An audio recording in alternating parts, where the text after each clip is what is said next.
വീട്ടിൽ തൈരുണ്ടോ? എങ്കിൽ സൗന്ദര്യ സംരക്ഷണത്തിന് പണം ചെലവാക്കേണ്ട. നമ്മുടെ അടുക്കളയിൽ ഒഴിച്ചുകൂടാനാവാത്ത ഒന്നാണ് തൈര്.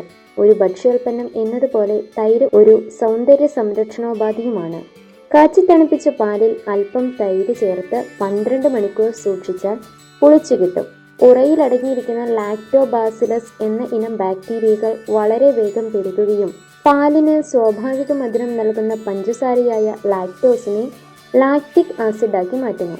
ഈ പ്രക്രിയ പൂർത്തിയാകുമ്പോഴാണ് ഇളം മധുരവും പുളിയുമുള്ള തൈരുണ്ടാവുന്നത്.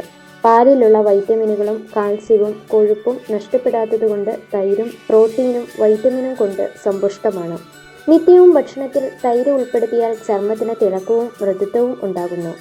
തൈരിൽ കാണപ്പെടുന്ന ബാക്ടീരിയകൾ ദഹന പ്രക്രിയയെ ത്വരിതപ്പെടുത്തുന്നതിനാൽ അസിഡിറ്റി ഉണ്ടാകില്ല എന്ന് മാത്രമല്ല, അമിതവണ്ണം ഉണ്ടാവാതെ ശരീരത്തെ സംരക്ഷിക്കുകയും ചെയ്യുന്നു. തൈര് നല്ലൊരു ക്ലെൻസറാണ്. ചർമ്മം വൃത്തിയാക്കാൻ ഇത് ഉപയോഗിക്കാറുണ്ട്. തൈര് ശരീരത്തിലും തലയിലും പുരട്ടുന്നത് ശരീര സൗന്ദര്യത്തിനും നല്ലതാണ്.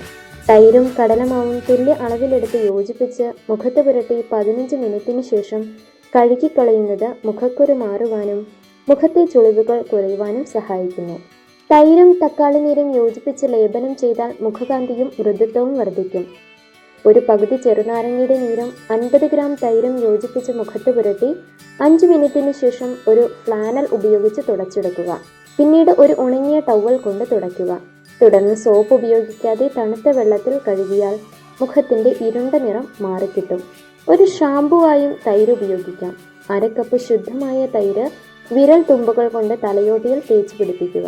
20 മിനിറ്റിന് ശേഷം ചെറു ചൂടുവെള്ളത്തിലോ തണുത്ത വെള്ളത്തിലോ തല കഴുകുക. പയർപ്പൊടിയും തൈരും ചേർത്തുണ്ടാക്കിയ മിശ്രിതം ഉപയോഗിച്ച് മുടി കഴുകിയാൽ തലമുടി പട്ടുപോലെ മിനുസമുള്ളതായി തീരും. താരൻ മാറുവാനും തൈര് ഉപയോഗിക്കാറുണ്ട്. 3-4 ദിവസം പഴക്കമുള്ള 1/2 കപ്പ് തൈരിൽ ഒരു മുട്ടയുടെ വെള്ള അടിച്ച് ചേർക്കുക. ഈ മിശ്രിതം താരനുള്ള ഭാഗത്ത് തേച്ച് പിടിപ്പിച്ച് 1 മണിക്കൂറിന് ശേഷം തണുത്ത വെള്ളത്തിൽ കഴുകിക്കളയുക. ചിലതരം ചർമ്മങ്ങളിൽ തൈര് അലർജി ഉണ്ടാക്കാറുണ്ട്. ഇതറിയുന്നതിനായി ഒരൽപ്പം തൈര് കൈതലങ്ങൾക്ക് ഉള്ളിലോ താടിയുടെ താഴെ ഭാഗത്തോ പുരട്ടി നോക്കുക. നീറ്റലോ ചുവപ്പ് നിറമോ തടിപ്പോ മറ്റ് അസ്വസ്ഥതകളോ അനുഭവപ്പെടുകയാണെങ്കിൽ തുടർന്ന് ഉപയോഗിക്കരുത്.